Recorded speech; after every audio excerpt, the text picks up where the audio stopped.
여러분 만나게 돼서 진심으로 반갑습니다. 오늘은 화에 대해서 이렇게 좀 공부를 해보겠습니다. 근데 이제 저 같은 경우에 이렇게 보면 제 주변에서 저한테 이런 얘기를 합니다. 스님은 어떻게 그렇게 화를 잘 내세요?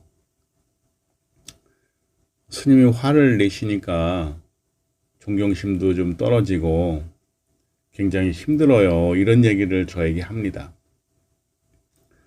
저는 그런 얘기를 들을 때 정말 좀 창피하고 지구멍이라도 있으면은 들어가고 싶은 심정입니다. 그래서 도대체 화가 도대체 무엇인가? 화를 어떻게 하면은 없앨 수 있을까? 이런 거에 대해서 좀 이렇게 깊게 사유를 해봤습니다. 근데 화가 이제 왜 나는가 이렇게 생각을 해보니까 이런저런 이유가 있긴 하지만은 쉽게 얘기를 하면은 내 뜻대로 무엇이 안 될 때, 내가 원하는 대로 내 마음대로 안 될 때 우리는 이제 화가 일어나게 됩니다. 그래서 이제 저의 경우를 이렇게 보니까 이렇게 어렸을 때 환경이 조금 이렇게 좀 어두웠고 또 그런 과정 속에서도 제일 문제가 먹는 것에 의식을 집중하게 되고 또 이것저것 몇 가지 어떤 상처들이 깊게 저의 무의식 속에 이렇게 잠재 있다가 그래서 이제 제가 조금만 주변으로부터 손해를 본다, 상처를 받는다 하면은 화가 저도 모르게 확 올라오는 겁니다. 그러니까 그 부분이 제가 이렇게 생각을 해보니까 정말 좀 병적이구나, 정신과 치료를 좀 받아야 되겠구나 하는 정도로 그러니까 그런 음적인 업력이 대단히 강한 겁니다.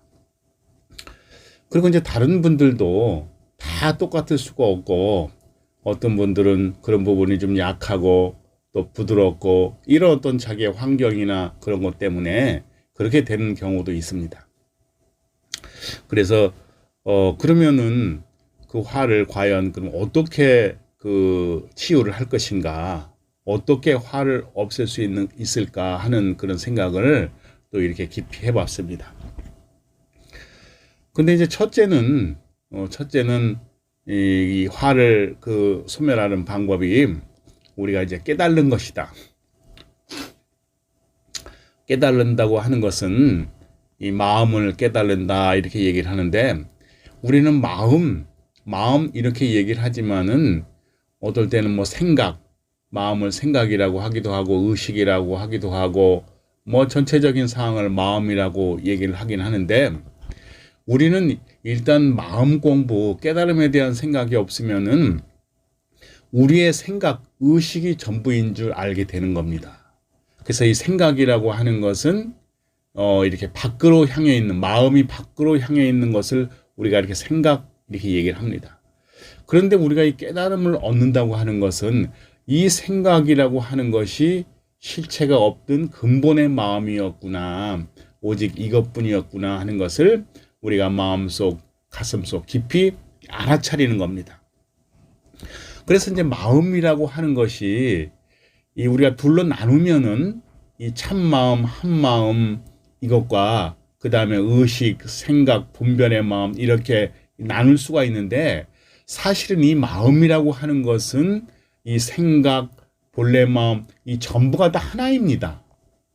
보고 듣고 말하고 이렇게 하는 것이 다 하나인데 우리가 현상적으로 보면 어떤 그림을 봤을 때 이쪽에서 보면은 할머니의 모습이 보이고 또 저쪽에서 보이면 아립다운 여인의 모습이 보이는 것처럼 이 마음이라고 하는 것도 이렇게 생각의 의식을 집중해 버리면은 그렇게 분별하는 그런 어떤 게 되는 것이고 바깥으로 향한 게 되는 것이고 이 마음을 내적으로 근본으로 본질로 이렇게 마음을 두면은 우리가 한마음, 참마음, 참나, 불성, 깨달음, 본질 이렇게 얘기를 하는 겁니다. 그래서 우리가 이 깨달음을 얻어서 이 깨달음을 얻게 되면 어떤 현상이 벌어지는가 하면, 그러니까 이 현상에 이 생각이 실체가 없는 공한 것이다, 불성이다, 이것을 마음속에 깊이 사무치고 깨닫게 되면 어떤 일들이 벌어지는가 하면은, 우리가 어떤 화를 냈을 때도 어떤 사람은 그 화가 풀리는 것이 뭐 하루, 이틀, 한 달, 몇 년이 가는 사람도 있습니다. 그런데 이렇게 몇 년이 가는 사람이라고 하면은 이 마음의 실체가 없는 것을 깨닫게 되면은 그것이 뭐 한 달 만에 풀리기도 하고, 만약에 내 화가 쌓인 것이 한 달이 간다고 하면은 뭐 일주일 만에 풀리기도 하고, 또 하루가 간다고 하면은 1시간에 풀리기도 하고, 1시간이 가는 사람은 1분 만에 풀리기도 하고, 더 가깝게 가게 되면은 화가 날라 그럴 때 이미 풀려버리는 이런 어떤 현상이 일어난다고 하는 겁니다. 그래서 우리 이제 도인 스님들께서는 이것을 깨달았다 할지라도, 근본을 보았다 할지라도, 공안지를 알았다 하더라도 너가 보림을 30년, 50년을 해야 한다. 그 정도 돼야, 보편적으로 그 정도 돼야 네가 그래도 어느 정도 생활하는데 자유자재한 마음을 낼 수가 있다. 이렇게 얘기를 하시고, 경전에서는 뭐라고 하는가 하면은, 네가 이 일불승을 깨달았다 하더라도, 오직 이것뿐인 것을 깨달았다 하더라도, 이 한 마음을 깨달았다 하더라도 이 현상적인 수행을 수억 겁을 해야 한다. 수억 겁이라고 하는 얘기는 우리가 머리로 상상할 수 있는 시간이 아닙니다. 수억 겁을 네가 수행을 하고 보살행을 해야 네가 부처가 될 수 있다. 이렇게 경전에서는 말씀을 하는 겁니다. 그래서 우리가 이제 첫째, 이 화를 다스리는 거는 제가 깊이 사유를 해보니까 이 깨달음의 공부를 더 이렇게 성실하게 하고, 그래서 그 근본에 계속 맞춰가는 그런 수행을 해야 되겠구나, 더 공부를 해야 되겠구나, 이렇게 마음이 내어지고, 그 다음에 이제 현상적인 공부를 얘기를 하면은 어떤가 하면, 현상이라고 하는 것은 어떤가 하면은 우리가 불교에서는 그 인드라망 이렇게 얘기를 합니다. 인드라망이라고 하는 얘기는 나와 내 주변의 사람들과 이 동식물과 모든 것이, 이 우주는 다 연결되어 있다. 그물코처럼 연결되어 있다. 이렇게 얘기를 하는 겁니다. 그래서 내 주변에 어떤 좋은 인연, 긍정의 인연, 내 주변에 부정의 인연들이 이렇게 있지만은, 긍정의 인연이, 좋은 인연이 온다 할지라도 긍정만 있는 것이 아니라 역경계도 있고, 그 부정의 인연이 온다 할지라도 이 역경계만 있는 것이 아니라 순경계도 있다고 하는 겁니다. 그래서 그 역경계와 순경계, 긍정의 인연과 부정의 인연이 지금의 나를 이루고 있는 것이지, 어떤 순경계만 나를 이루고 있는 것이 아니라고 하는 겁니다. 예를 들면은 어떤 어린 묘목이 있는데, 비바람이 쳐서 막 휘몰아칠 때 그 묘목은 정말 힘이 들고 부러질 것 같지만은, 그때 어떤 순경계가 일어나는가 하면은 그 뿌리가 땅속 깊이 박게 되는 겁니다. 그래서 단단한 그 묘목을 만들게 되고, 그 다음에 햇볕이 쫙쫙 내리쬐고 이렇게 순경계가 있을 때는 이 나무가 뿌리를 내릴 생각을 하지 않습니다. 그래서 역경계든 순경계든 나의 환경, 나의 조건을 만드는 겁니다.